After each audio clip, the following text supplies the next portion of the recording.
नमस्कार, आप देख रहे हैं जनादेश। मैं हूं आपके साथ प्राची सिंह। खबर शुरू करने से पहले एक नजर आज की हेडलाइंस पर। बंगाल पंचायत चुनाव में सेंट्रल फोर्स तैनात होगी। सुप्रीम कोर्ट ने चुनाव आयोग को दिया निर्देश, कहा हाई कोर्ट के फैसले में दखल नहीं देंगे। पीएम मोदी आज देर रात अमेरिका पहुंचेंगे। क्या राष्ट्रपति बाइडेन उन्हें रिसीव करने एयरपोर्ट आएंगे? क्या कहता है प्रोटोकॉल? आदि पुरुष के कलेक्शन में 80% की गिरावट। सोमवार को सिर्फ 20 करोड़ की कमा सकी फिल्म। पहले 3 दिन का कलेक्शन 340 करोड़।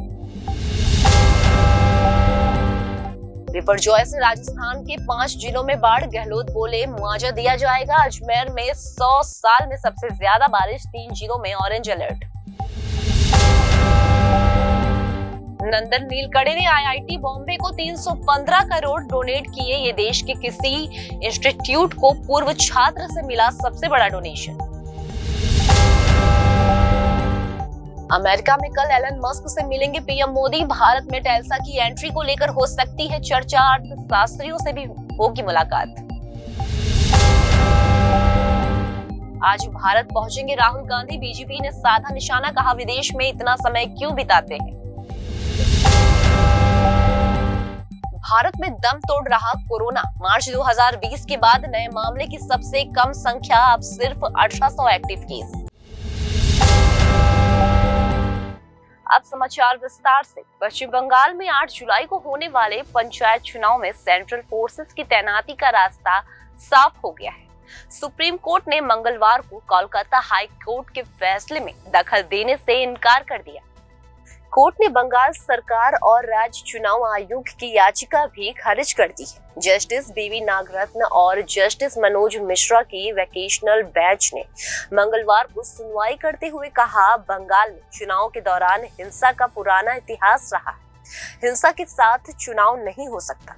राज्य सरकार और चुनाव आयोग को सेंट्रल फोर्स की तैनाती पर क्या ऐतराज है? कोर्ट ने राज्य चुनाव आयोग से कहा, स्वतंत्र और निष्पक्ष चुनाव करना आपकी जिम्मेदारी है। फोर्स कहां से आएगी इसकी चिंता आपको नहीं करनी।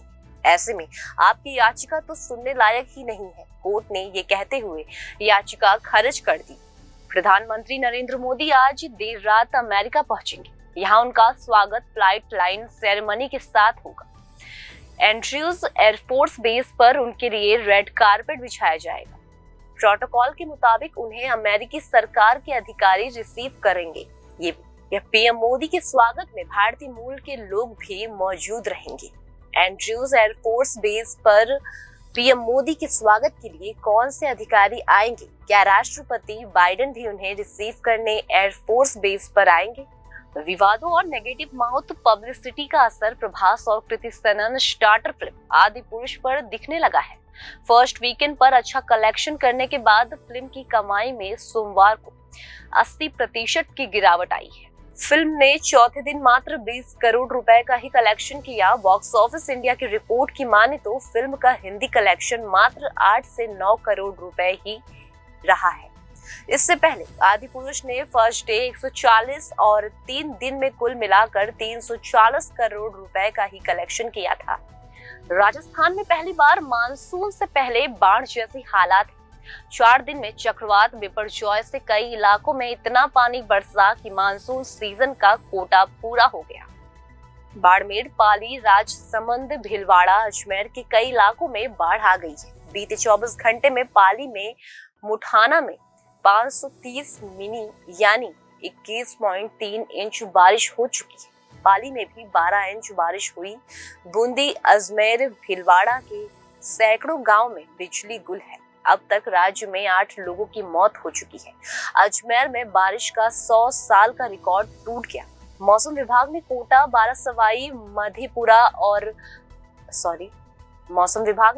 बारासवाई, मधेपुर में मंगलवार के लिए ऑरेंज अलर्ट जारी किया है। वहीं मंगलवार दोपहर बाद जयपुर में भी तेज बारिश का दौर शुरू हुआ। इंफोसिस के को-फाउंडर नंदन नीलकड़ी ने Indian institute of technology Bombay को 315 करोड़ रुपए डोनेट किए। नीलकड़ी ने ये डोनेशन इंस्टीट्यूशन के पास आउट होने के 50 साल पूरे होने पर किया। उन्होंने खुद सोशल मीडिया पर इसकी जानकारी दी। नीलकणी इससे पहले भी IIT बॉम्बे को 85 करोड़ रुपए दान दे चुके हैं। उनके दोनों डोनेशन को जोड़े तो ये राशि 400 करोड़ रुपए होती है। ये देश के किसी भी इंस्टीट्यूशन को उसके किसी पूर्व छात्र द्वारा दिया गया अब तक का सबसे बड़ा डोनेशन है। प्रधानमंत्री नरेंद्र मोदी कल यानी 21 जून को न्यूयॉर्क में टेल्सा के CEO एलन मस्क से मुलाकात करेंगे।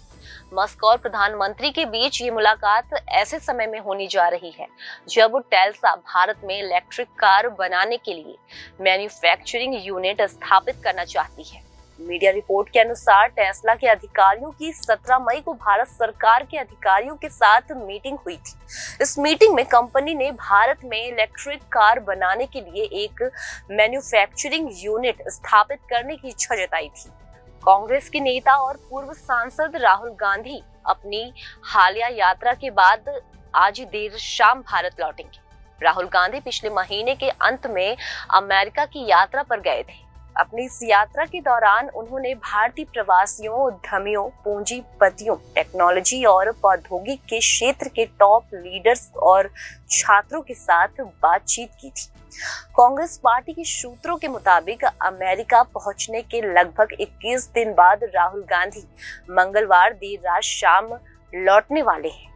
जब राहुल गांधी के देश वापस लौटने की खबरें सामने आई तो भारतीय जनता पार्टी ने मंगलवार को राहुल गांधी की कथित रहस्यमय विदेश यात्रा के लिए उन पर निशाना साधा।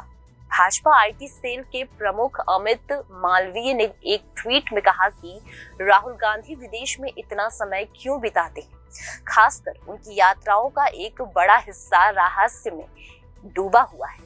उन्होंने कहा कि विदेशी एजेंसियों और भारत के विरोधी समूह के साथ उनकी गुप्त बैठकों की कई रिपोर्ट इन यात्रा के उद्देश्य पर और सवाल उठाती है। दुनिया भर में अब भी कोरोना से संक्रमित होने का सिलसिला रुका नहीं, लेकिन उसके मामलों में काफी कमी जरूर आ गई है। भारत में एक दिन में कोरोना वायरस संक्रमण के 36 नए मामले सामने आने के बाद देश में अब तक संक्रमित हुए लोगों की संख्या बढ़कर 4,49,93,579 हो गई है। ये मार्च 2020 के बाद एक दिन के सामने आए नए मामलों की सबसे कम संख्या है।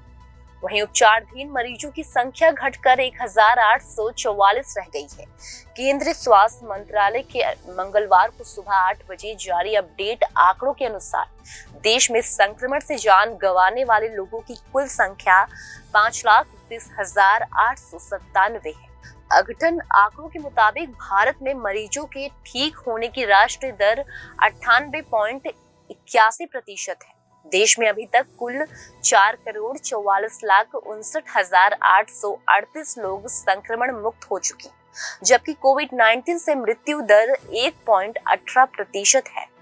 फिलहाल खबरों में सिर्फ इतना ही। आगे खबरों में बने रहने के लिए देखते रहिए जनादेश।